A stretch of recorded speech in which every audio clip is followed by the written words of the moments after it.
बिस्मिल्लाहिर्रहमानिर्रहीम। बोलते कालम के साथ मैं आमिर रज़ा खान और पेंटागन ने अब कहा है कि इसके 100 से ज़ायद इस माह में यानी जुलाई में आप अगर इसको 7 जुलाई से शुरू करेंगे तो पूरा माह नहीं गुजरता है, सिर्फ 17-18 दिनों में ही 100 से ज़ायद फ़ौजी जो हैं ज़ख्मी हुए हैं। ये मानेंगे, अभी इन्होंने सैकड़ों मानने हैं ज़ख्मी और उसके बाद इन्होंने हलाकतों को भी एक के बाद एक जो है अनाउंस करना है। इससे पहले इन्होंने 2 हलाकतों का जॉर्डन में जो है इकरार किया, उसके बाद एक हलाकत का इराक़ में इकरार किया और अब कहा कि रवां माह होने वाले हमलों में 100 से ज़ायद अमरीकी फ़ौजी जो हैं वो ज़ख्मी हुए हैं। आज की तमाम मीडिया हाउसेस की हेडलाइंस के अंदर ये चीज़ शामिल है कि ईरान ने काफ़ी ज़्यादा नुकसान पहुँचाया है। और मैंने कल ये बात कही थी कि ये जो प्रोपोगंडा का वॉर प्रोपोगंडा होता है, उसमें एक चीज़ ये होती है कि दूसरे का नुकसान बढ़ा चढ़ा कर बयान किया जाता है, अपना नुकसान छुपा कर बयान किया जाता है, यानी उसको वक्फे वक्फे से जारी किया जाता है। कल एक और हलाकत का ज़िक्र हुआ था कि इराक़ में हुई थी और अब ज़ख्मियों की तादाद पर आ गए कि 100 जो हैं अमरीकी फ़ौजी जो हैं ज़ख्मी हुए। तो क्या ये पूरा 100 होगा? सोचने की बात है ना जी। ये सिर्फ एक बयान है कि 100 हैं, इससे ज़्यादा का नुकसान है। ईरान ने जो है तमाम फ़ौजी अड्डों को, जो कि अमरीकी फ़ौजी अड्डे हैं, वहाँ कमांड एंड कंट्रोल सेंटर्स हैं, वहाँ पर अगर रडार सिस्टम्स हैं, आर्टिलरी है या फ़ज़ाइया है या जो भी है, वहाँ पर बैठे हुए मरीन्स हैं, वो सब अमेरिकन्स हैं। तो इतने हमले हुए हैं 7 जुलाई से लेकर, ईरान ने तो 8 जुलाई को खैर जवाब दिया था, 7 जुलाई का हमला जो था वो तो अमेरिका ने किया था। 8 जुलाई से जो लेकर आज तक यानी 21 जुलाई तक ईरान ने जितने हमले किए हैं वो तमाम के तमाम अमरीकी अड्डों पर किए हैं। वो इराक़ है, कुवैत है, वो उर्दन है, वो चाहे आप यूँ समझे कि बहरीन है या मुत्तहिदा अरब अमारात है, कोई एक अड्डा भी जो अमरीकी है वो महफूज नहीं रहा है। और तमाम अड्डों पर उसने अपने मिसाइल्स और ड्रोन्स जो हैं वो गिराए हैं। उसके बैलिस्टिक मिसाइल्स और उसके अर्श ड्रोन जो हैं मुसलसल हमलावर हैं, इंटरसेप्ट भी होते हैं, रुकते भी हैं, लेकिन तमाम जगहों से एक ही खबर आती है कि मुतअद्दिद रोक लिए गए। इसका मतलब है कि सारे नहीं रोके जा सके और वो सारे के सारे अपने निशानों पर जा लगे। और यही एक तरीका होता है कि अगर आप जो इंटरसेप्शन सिस्टम्स हैं उनको अगर आप कंफ्यूज करें, एक से ज़ायद के इकसाम के मिसाइल्स और ड्रोन जो हैं बैक वक्त फायर करें, तो बहुत सारे सिस्टम जो हैं वो ना सिर्फ भटक जाते हैं बल्कि ब्लॉक भी हो सकते हैं और उसी सूरत में आपके बैलिस्टिक मिसाइल जो हैं वो निशाने पर लगते हैं। यहाँ तक कि 5th फ्लीट के हेड ऑफिस को उड़ा दिया गया, वहाँ पर मौजूद बारूद के गोदाम्स को आग लग गई। फिर उसके बाद कुवैत में भी यही किया गया, वहाँ पर मौजूद ऑयल टैंकर्स और उसमें मौजूद जो गोदाम थे असले के, उनको तबाह किया गया। उर्दन में बड़ा हमला किया गया, जहाज़ तबाह किए गए। फिर 2 जगहों पर अल-अदीद एयर बेस के ऊपर भी जो है इनके ड्रोन जो MQ-9 है उसके कमांड एंड कंट्रोल सेंटर को उड़ाया गया। तो इसका मतलब ये है कि इतने बड़े पैमाने पर होने वाली तबाही से क्या सिर्फ बिल्डिंग्स ही गिरी थी, इन बिल्डिंग्स के अंदर कोई मौजूद नहीं था? सोचने की बात है। ये मौजूद भी थे, अब ज़ख्मी आए, पहले ये हलाकतों की तरफ आए थे, अब ये ज़ख्मियों की तरफ आना शुरू हुए हैं।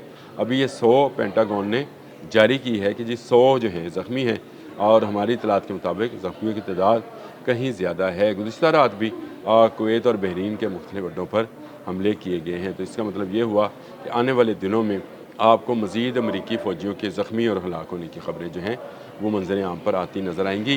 जिस तरह से मैंने कहा कि उन्होंने जो इनके रेजिडेंशियल कम्प्लेक्स थे उन पर भी ईरानियों ने हमला किया, जहाँ पर मरीन्स को ठहराया जाता था, स्टे दिया जाता था या उनका इलाज मुआवजे के लिए उनको समंदर से वापस लाया जाता था। ये सारा बहरीन में किया गया, उर्दन में किया गया, कुवैत में किया गया।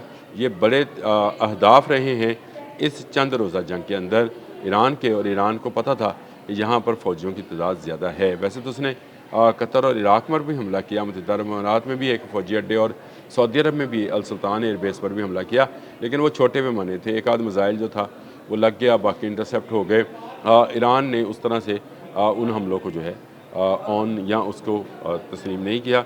लेकिन ये जो 3 ममालिक हैं ये इसके प्राइम क्या कहने अहदाफ हैं, हाँ टारगेट्स हैं, प्राइम टारगेट्स जो हैं यही 3 ममालिक रहे, क्योंकि यहाँ पर बड़ी तादाद में अमरीकी फ़ौजी मौजूद थे, और ईरान ये बात जानता है कि ये ज़ख्मी जाकर बताएंगे कि इनके साथ क्या हुआ। इससे पहले भी कुवैत से जो ज़ख्मी अमेरिका गए थे, न्यूयॉर्क टाइम की स्टोरी थी जिसमें ये सारी चीज़ें आई थी कि ज़ख्मियों ने ये बयान दिए थे कि उनके साथ जो सलूक हुआ, उनके जनरल्स छोड़कर भाग गए और उनको एक सॉफ्ट टारगेट के तौर पर छोड़ दिया गया।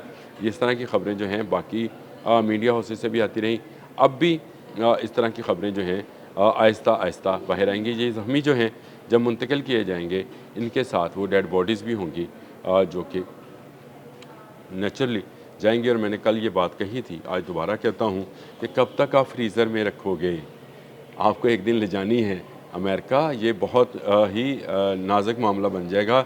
आने वाले दिनों में रिपब्लिकन्स जो हैं उनकी सियासत डूबती और दफन होती नज़र आती है। डोनाल्ड ट्रंप की पॉलिसी गलत पॉलिसी, मैं ये कहूँगा दुनिया को जंग में मुलव्वस करना हमेशा से एक गलत पॉलिसी रही है।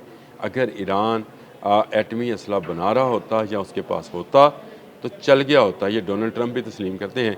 लेकिन इसी का नाम लेकर उन्होंने आपने हमस में जो है अपने बहरी बेरे भिजवाए किया। उन्होंने इजराइल के कहने पर ईरान पर वो इल्ज़ाम थोप रहे हैं कि ईरान जो है दुनिया के अमन के लिए ख़तरा था।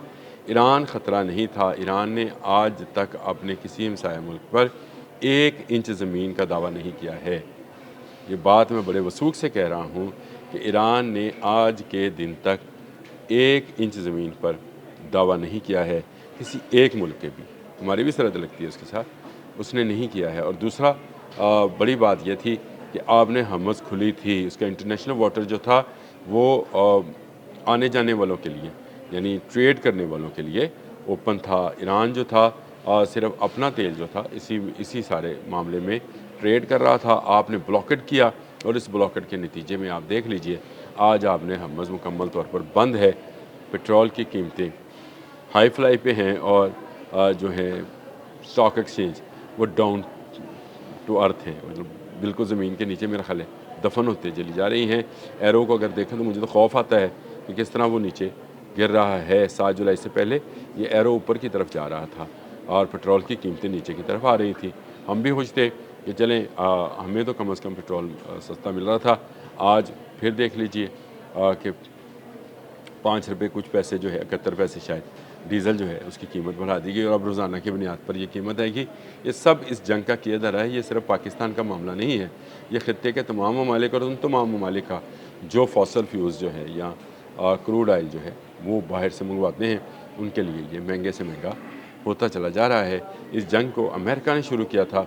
12,000 किलोमीटर दूर से अमेरिका ईरान पर कब्ज़ा करने के लिए आया था। ईरान कहीं नहीं गया था। अब अगर इनके फ़ौजी ज़ख्मी और हलाक होते हैं तो फिर सोग मनाने की बात नहीं है, आपको अपनी पॉलिसियों पर अफसोस करने की ज़रूरत है। अब तक के लिए इतना ही। अल्लाह हाफ़िज़।